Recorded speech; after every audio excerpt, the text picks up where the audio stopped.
Hello and welcome to the first tool from the shed. So the first tool that I'm going to give you is actually an overview of how the mind works. Very, very quickly, in terms of the work that I do in helping you to manage and regulate your mental health and the way your mind works to keep yourself safe and healthy, this is more than adequate.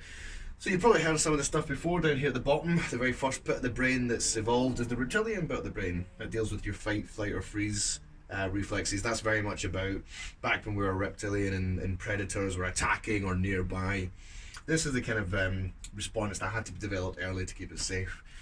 Next part of the brain in red here is your kind of emotional center. That's where your emotional feelings towards things are kept. It's where your images are kept, your memories kept.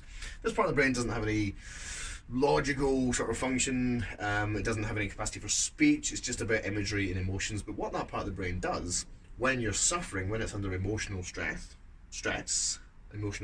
mental health issues, it starts to throw those emotions and those images at this top bit of the brain, which is the blue bit, which is where all the logical, this is your prefrontal cortex, your frontal cortex, you might have those things before, this is where the operation happens.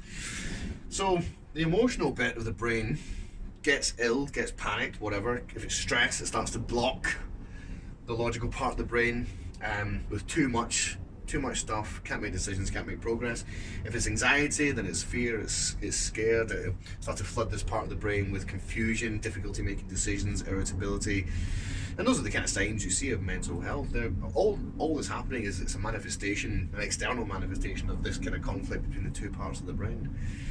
So that's ultimately how your brain works. So in order to prevent the emotional bit from sort of overwhelming the logical bit and causing you issues and making it difficult for you to make progress in life and potentially making you sick, I always talk about trying to soothe this part of the brain and help us to regulate it better. And that's essentially what books like the chimp paradox and things like that are about. They kind of overcomplicate the model for me personally.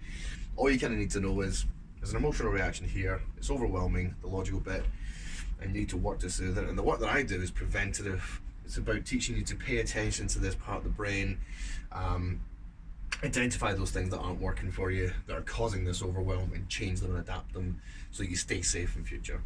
So that's tool number one, if you like. It's a model, very simple model of the mind. Keep that in mind as you look through the rest of my materials. Big part of my work is about this and how you make this work much more naturally.